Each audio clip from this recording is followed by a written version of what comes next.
We've reached the final part of the interview with Elder Theresa Ratliff.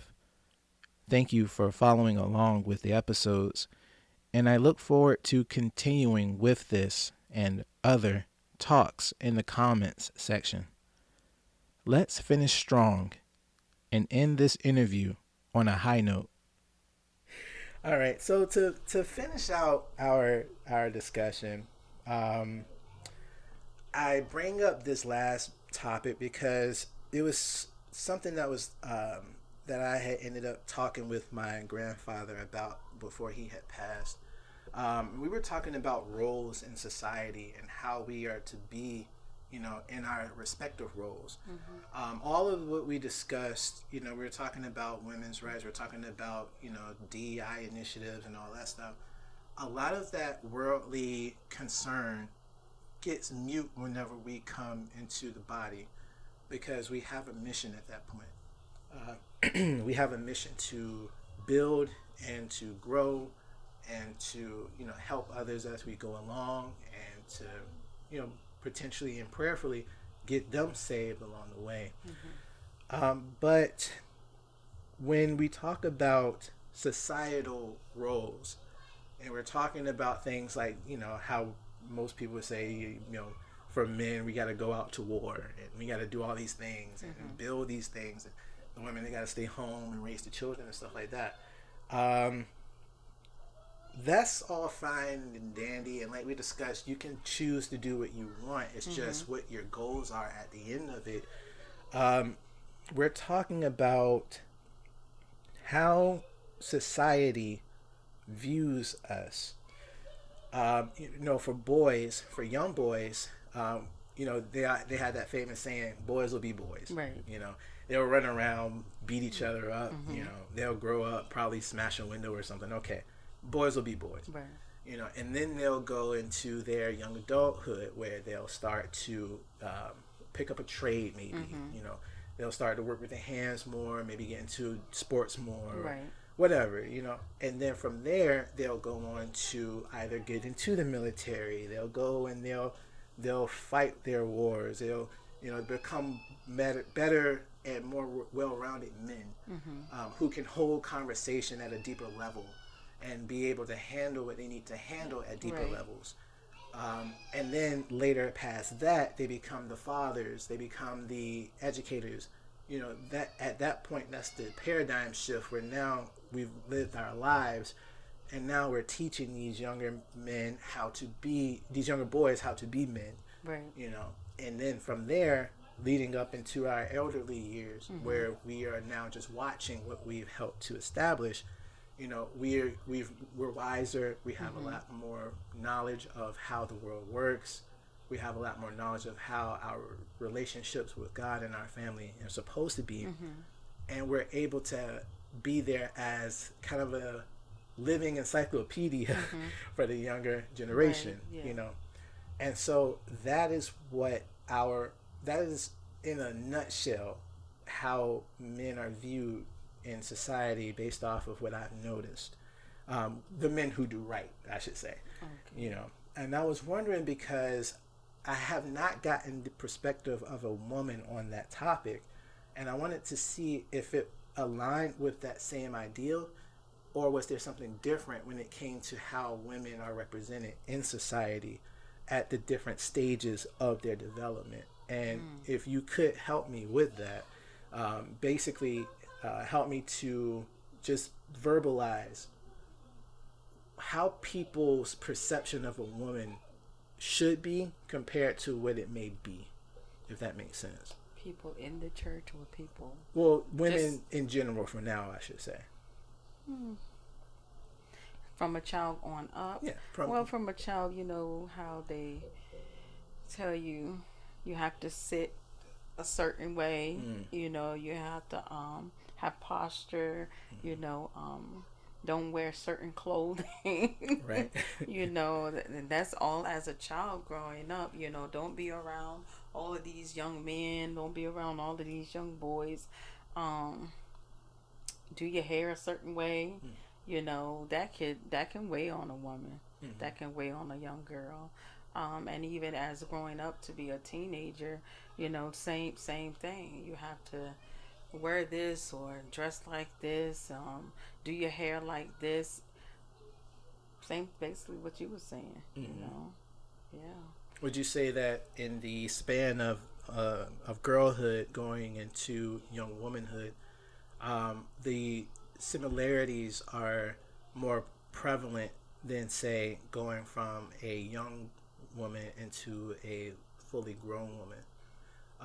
In the same sense as, say, a young boy going into a young man, he would be, told to do certain things as opposed to, say,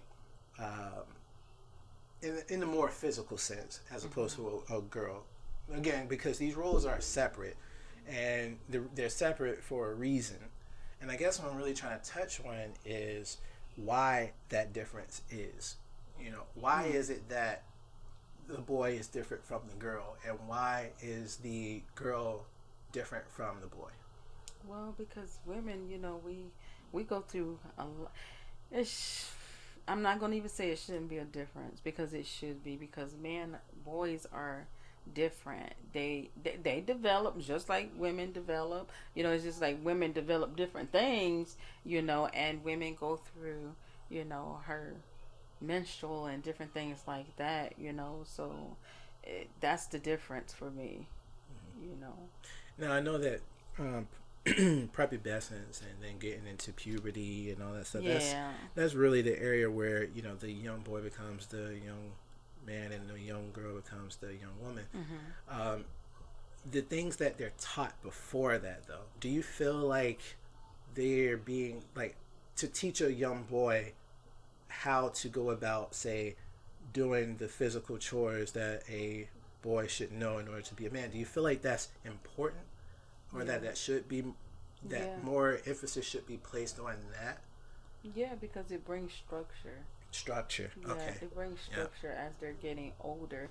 They'll know what to do, because just like if you have a little child and you don't teach them the things, like, well, clean up your room, right? Or you say, it's time to go wash up and put deodorant on. They won't take that into their teens. Oh, you said deodorant. They gave me flashbacks. They're not taking it because they wasn't taught that. Right. Like, you see your father in the mirror trimming his beard and cutting his hair and putting on deodorant and stuff. If you have to have structure in the home. You have to see that, so when you grow up, you can repeat that. Right. Nobody don't want nobody going in front of them stinking. I'm sorry. No, it's okay. No, that was the whole point. Same thing for girls. Yeah. Yes, get that perfume and that deodorant. Now, I really think that, again, those to teach is something that's very powerful. And those lessons do come from the home.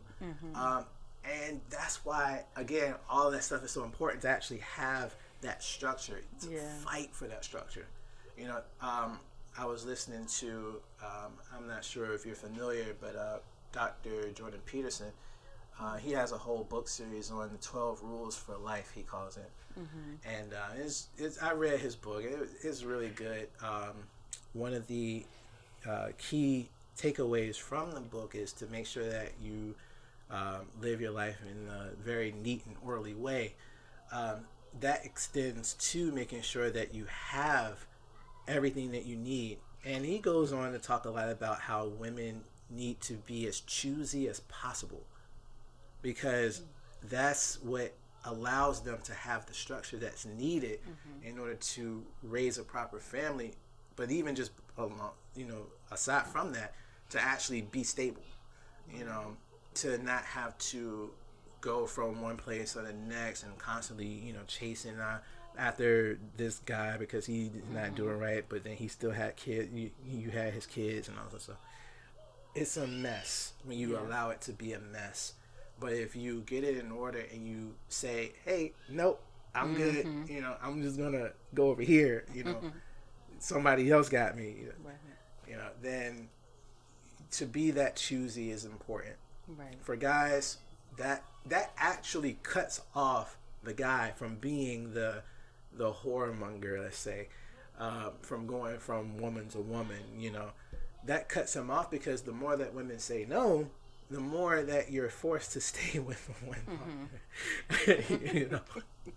That's something that, especially if you have more sense in your head like I do, that's not an issue. But for someone who struggles with the sex addiction, Right. I say, it's harder for them, I'm sure, to just stay at that complacency.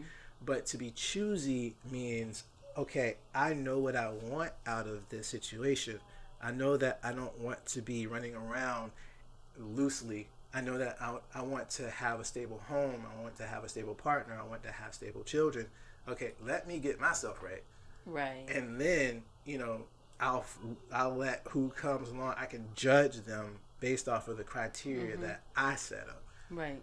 It's okay to be choosy, I feel. Right. And I think that a lot of people, too, like, they get bombasted online for having high standards and stuff like that. Have high standards. Yes, have high standards. Have high standards. It's important for you to set the standard, because if you just say, okay, whatever, okay, that's what you're gonna get. That's what it's gonna be. Yeah. you're just gonna get whatever. Yeah. And then when that whatever ends up leaving you with nothing, well, now you got a lot of choices you got to make. Yeah. And that goes back to what we were talking about with everything: the abortion, the Right. unruly homes, the lost mindsets, the depression, all that. Yeah. If you aren't focusing on what you really want, and not just being vague with what you want, actually understanding that you have to structure it. You know what type of house you want. You know what type of man you want.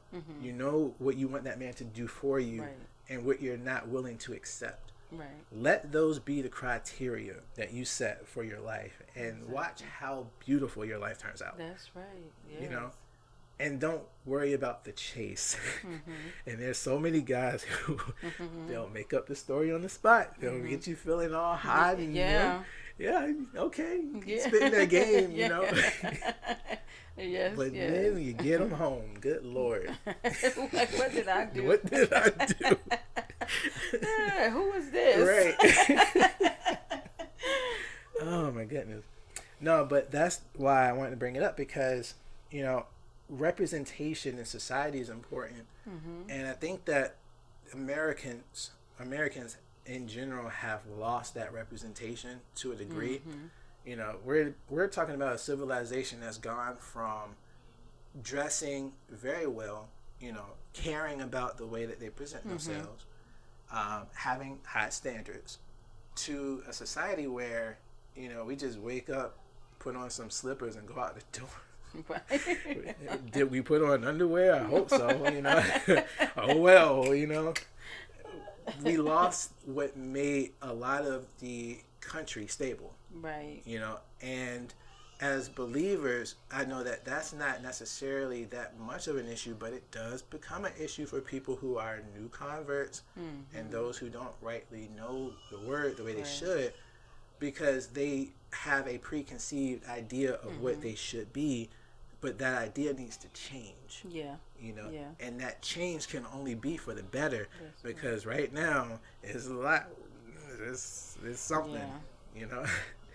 We're looking at a lot of something right now, and it's not glorious. I can say that.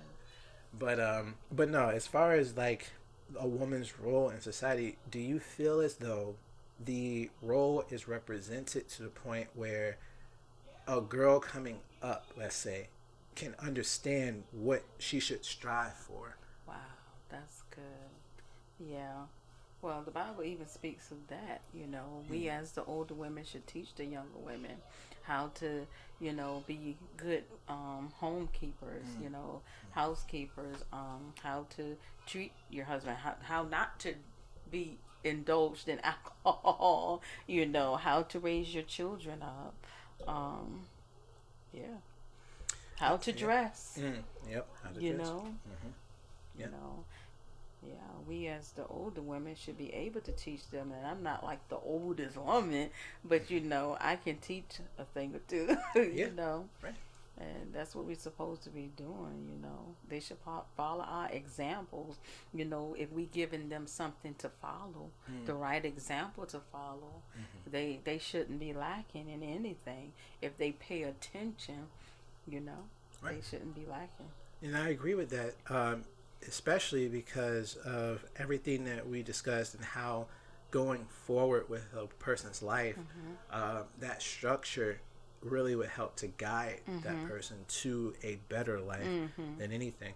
I'm thinking again about the broken home situation where, you have people who are growing up without fathers or mothers, and they're unable to get themselves grounded on one role as opposed to another. So when you get older, you have this idea of what the other role is supposed to do, but a lot of it is sensationalized by what you see on the media, to where that just basically becomes your imprint on, oh, okay, men are just like this. Right. Yeah. You see a lot of that online. Yeah. A lot of girls and, young women and, older women are online thinking that men are a certain type of way, but that's just because they were only exposed to one type of man. That's right. Yeah. That's true. And they either have not seen, or they were only briefly given a brief experience with a man who lives to the standard that they may have wanted or exceeds that. And then at that point, they're just cherry picking. Right. Cherry picking those qualities. It's like, yeah, you can see a successful man when you're in your 20s, but if you only seen that one man in your 20s and no successful man beyond that, well, now you have this kind of idea, this vague idea of what a man is. So any behavior that he exhibits, which could be something detrimental, or it could be something positive, but more times than not, it's going to be something detrimental. Right. Then that's what your imprint of men is going to be for a very long time. Very long time. Right. Until you actually, and then what really hurts is the fact that then you end up in a relationship with a good man, but then he's not giving you what you thought you saw in the other man. So now you feel unfulfilled or unsatisfied. Yeah. Now that's coming down to a lot of other issues where now you're either considering leaving that good man to go chase this perception of a good man, but now you're just messing up something that could have been potentially good for you. Right. Yeah. Now you're in a marriage talk, so you were supposed to treat me like that. Oh yeah, right. That's not what God said. Oh, yeah. Because you got this false stuff in your head, right, because of what you've been through in your past. And I think that a good place to start with understanding that role specifically, the role of the man and the role of the woman, again, just comes through being a believer. Right. It comes through the word. We have good examples of what that's supposed to be in the word. And when we don't focus on the word, well, then we focus on the other word, which is on our phones or on the computer or something. And you lose out. And you lose out. Yeah. You lose out. Yeah. Wow. So, I mean, to wrap everything up, I know that we covered a lot for living as a woman and, as a godly woman. Did you have anything that you would like to add to kind of close us out? Or? Just take heed to everything that was said, and the best instructions you could ever get or ever find is in the Word of God. And that's why we came from the Word today, because that's the best thing ever. Right. So I just encourage everyone to be encouraged and to live a life that's pleasing to God. And women, stay rooted and grounded in the Word. Stay positive.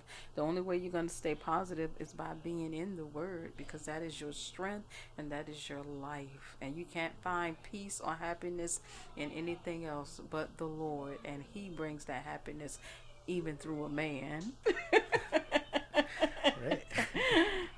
I would have to say also, as a little note there too, even with being a man in this situation, it's like, find a man that understands what he's supposed to do. Exactly.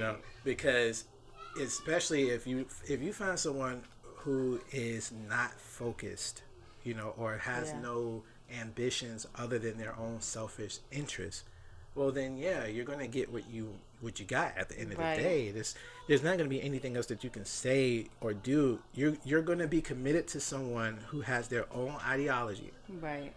and you have to decide whether or not that ideology is something that you really want to follow or not. Which is why, again, as a woman, I would feel it important to be as choosy as possible Exactly. and to make sure that your values line up with the Right. person that you're allowing to Yeah. enter your life. Yeah. And I just want to say this, everyone that's in the will of God, every woman, I heard this long time ago, stay so wrapped up in God that he can't even hardly find you, but when he do find you, he's going to find something special. But stay wrapped up in God. Don't be out there snooping and looking for a man. Your husband's supposed to find you. A man that findeth a wife findeth what? A good thing. Yes. Amen. I can testify to that. Yeah, amen. Got my That's wife favor. in the other room being loud with our kids. I hear it now. Oh, Yes. So you are favor. So Well, bless you, woman of God, and thank bless you so you much for coming on the podcast. Yes. I Anytime love you it. would like to come on, just let me know. All right. We'll set it up anytime. again. All right. Anytime. All right. Thank you for listening to Wesley the Writer. Be sure to leave a like, subscribe, and make sure that you're notified whenever I release a new podcast. You can reach me on X at The Writer Wesley if you would like to discuss what was said further. See you in the next one.